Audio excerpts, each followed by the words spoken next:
So how are you? Do you feel more in control of your experience? You're beginning to feel a little invincible? Aren't you eager to get out there and sort of mix it up? Don't you love knowing that you can be or do or have anything? Don't you like the idea of the cooperative universe? Don't you like the indicators that are letting you know where your vibration is? Does it matter where you're putting your boat in the stream when the stream's moving that way and all the stuff you want's down there? Does it matter? It doesn't, does it? Hi. I read Ask and It Is Given last fall and had a fantastic winter manifesting, and my dad got sick May 10th and died June 4th. And my mom's prognosis now is 2 to 6 weeks. And I've found it very challenging this past summer and now to focus on happy thoughts and think about things that make me feel good when me and my brothers and sister and I are inundated with the grief, the anger, the obligations to clean out the estates. They're divorced, so it's 2 different households. And I wanted to hear your input on that. Well, your parents were smart enough to croak back into alignment. It was sort of a last-ditch effort for both of them, but worked just the same. And since you're not going to croak anytime soon, we suggest you find a way to clean it up here. And we're going to give this to you in a way that you can really hear it. We'll give it to you softly and easily, but we so want all of you to hear this relative to the subject of the people that you care about making their transition. So there are 2 big points that we want you to hear, and when you do, you'll feel better. First, when someone that you care about goes away, whether it's a lover leaving or someone moving far away where you don't see them, or somebody having their what you call death transition, and you think you're missing them, you're not missing them. What you're missing is the alignment that you had before you were focused in this way. In other words, grief is not sadness that your father or mother died or are dying. Grief is the missing of who you are. Grief is the feeling of you vibrating over here when you're really vibrating over here. Grief is the feeling of separation. And we know it's easy to say, yes, but I feel this grief because of that. But we say, put a different because of it. Instead of saying, I feel this grief because of something I can't do anything about. I can't make my dad come back and I can't keep my mom from going. I feel this grief because I'm focused in a way that has me separated. You can do something about that, you see. So the grief you feel is always you not letting yourself be who you are. And we know you feel like that's plenty good reason, but we've got to say to you, there is no good reason ever to separate yourself from who you are. So that's the first thing we want to say to you. The next thing we want to say is that as you come to understand that you are source energy here in a physical body, and that which is non-physical is always aware of you, and as you remember that those people that you care about who are now cavorting with the non-physical likes of us have easy access to you, but you don't have easy access to them. In other words, you must be a vibrational match to where they now are. And there is such a tendency to say, I will feel better if I can change the conditions, but since I can't change the conditions, I won't feel good. And what you've got to say instead is, I can't change the conditions, but I do insist on feeling good in spite of the conditions. Which means you have to care more about how you feel than how others around you feel. In other words, there are a lot of people that don't think you should be celebrating your parents' reemergence into pure positive energy. There are a lot of people who don't think that it's a wonderful thing that in one fell swoop they have let go of all resistance and they are now coming full into who all that they have lived has caused them to become. We think that is reason for celebration, not reason for grief, you see. So it's an interesting thing that someone can get themselves into a position where they release altogether and reemerge into non-physical, and then those that are watching could take it so utterly backwards. You've practiced the subject of death in such a negative way that you don't even know what it is.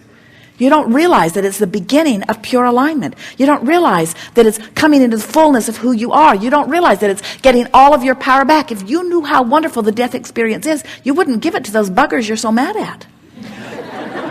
So long you've been equating death with something that is bad. That could kill you. That could kill you, they tell you. Oh, that could kill you. Oh, as if it's a terrible thing to die, when there's no such thing as death, and it's not a terrible thing to reemerge into the fullness of who you are. You need a different label for death. You don't want to say, my father died. You want to say, my father released all of his resistance and came into the full alignment of who he is, and now is aware of me, and I have access to him in a closer, fuller way than ever before. Yeah. You hit it right on the nose, because my follow-up question was the idea, I'm not married and I don't have any children, and the idea of being alone, without my parents was a scary thought to me.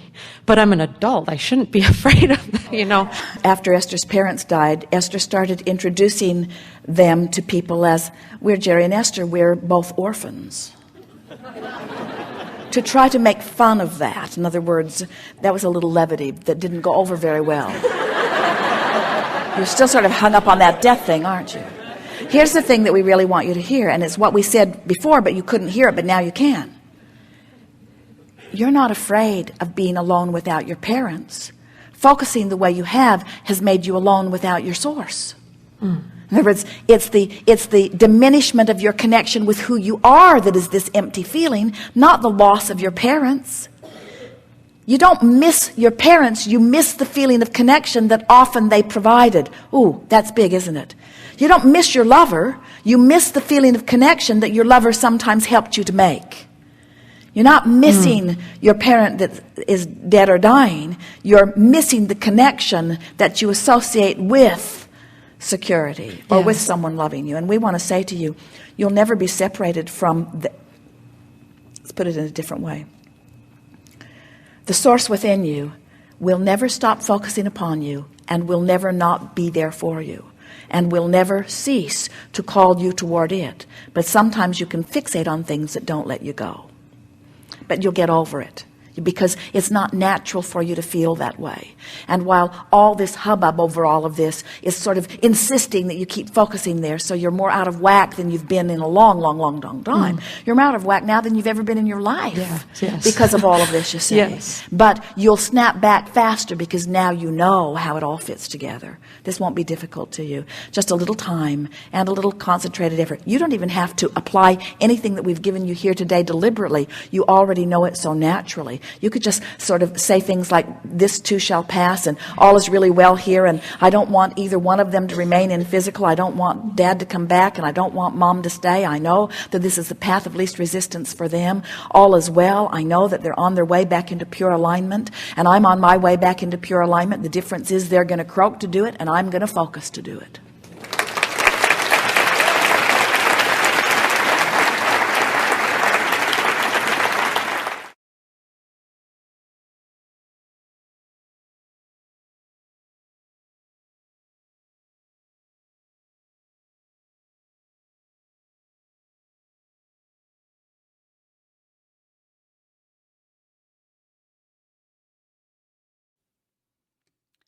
Next question. I'm struggling quite a bit this week. I'm torn between what I know of your teachings and what is happening in the physical reality. Last Saturday, 3 members of our community were killed in a head-on car crash. When I heard of the accident, I didn't know who had been killed. I was hoping it wasn't anyone I knew, but it was. I knew all 3 of the people, and they were one step away from being relatives. They were the uncle, aunt, and cousin of my nieces and nephew on the other side of their family. I'm finding it difficult to reconcile your teachings with this seemingly abrupt end of 3 physical lives. This type of incident thrusts me into doubt about the whole no assertion, only attraction thing, and it brings up so many questions. Why them? Why then? Why there? Why in that particular way? Did they know when they left home that they weren't coming back? I imagine that their inner beings knew, but did the physical being part of them know? if they didn't have some sort of feelings of what was about to happen then, that just freaks me out. It's kind of like our inner beings are making decisions we may not want. Can that even happen? From this physical side of things, it just seems like a tragedy. I can see how the man and woman may have been ready to transition as they were 80 years old and 77 years old, but their daughter was only 55. I just can't get my head around the idea that she was ready to go. Sometimes when you have been up close, having personal experience with people who make their transition in some way, it's not so difficult for you to understand because you've been hearing the things they say, or you've been privy to the way they seem to feel. But it's also important to understand that people making their transition is not a tragedy. It is not evidence of negative emotion. It isn't evidence of failure or getting it wrong. Because moving forward into non-physical is part of the journey too. And so what you're really saying with your question is, I didn't know them well enough to understand that they were ready for the next adventure, ready for the next part of their journey. What you're actually saying is, I was not in communication between them and their inner being. As you interact with the people with whom you share your planet, you are often comparing behaviors and listening to the words from each other. And of course, often you believe that others are looking at things in just the same way that you are, or you're upset when you discover that they are not looking at things the way you are. It's not an easy thing to accept that people have their own points of view and their own desires, and it even becomes more complicated when you factor in how many people are feeling one way and sounding as if they feel another. So many people cover up what they are really feeling with words that they believe are the appropriate words for others to hear. So many of you are so aware of how others are responding to you that you really offer so much of your behavior and conversation in order to affect the way they feel.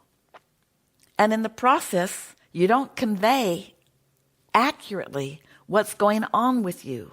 So that's part of the confusion. We can see why it's hard to understand.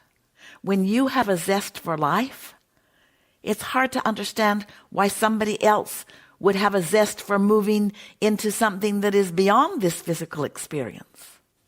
One of the things that is so important about consideration of this experience is that so many people look at what you are calling the death experience as a bad thing when it is not.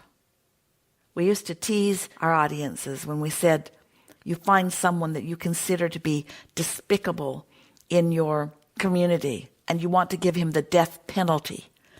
And if you really understood what the death experience was, you wouldn't give that to him. You would not reward him with that release of negative emotion.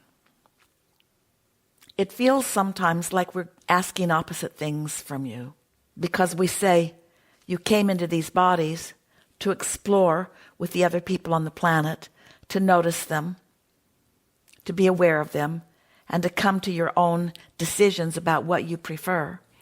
And so the people of the planet really serve you in that way. You help each other create your individual vortices. And you collectively create the mass consciousness vortex that you are all sharing. And then on the other hand, we say to you, don't get too wrapped up in the comparison and don't want everybody else to think and feel just exactly like you do. Your variety, the differences in you, are what make this world go round. You cannot assume that their inner being knew that there was going to be this rendezvous of a collision, and that their inner being was warning them, all of them, and that they missed the warning and then mistakenly had the collision.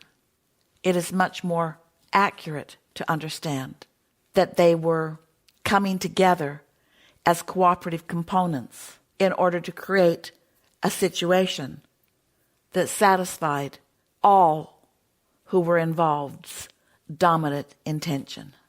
No death is ever an accident in the sense that it should not have happened. These deaths are not tragedies. They are continuations of life. When you know of something like that, it causes you to launch a rocket of desire. In other words, when you're really, really, really, really, really not ready to go, as is the situation with you, then the rocket of desire that you launch talks about the longevity that you want here in this physical body. But there are a lot of people who are not launching rockets like that. They're not chewing on the data of life in meaningful ways. And they are not clarifying their interest and intent in continuing to create in these physical bodies. Sometimes it makes people uncomfortable when we say to them, you don't get to choose for others. But you don't get to choose for others. But we want you to feel the comfort and satisfaction when we say to you, but you do get to choose for yourself. And mostly a situation like this makes you feel unsteady and vulnerable because you are seeing things happening to others that you don't want to happen to you, and because you don't understand their point of attraction, because it's not your job to understand it, then you come away from your awareness of these things feeling vulnerable. But you got to know that that feeling of vulnerability is your inner being looking at it a very different way than you are in those feelings of vulnerability. Make more decisions in every day about what you want. Speak about your exhilaration about life. Think about the way you want to direct your thoughts, and keep lists of things that you're eager about experiencing.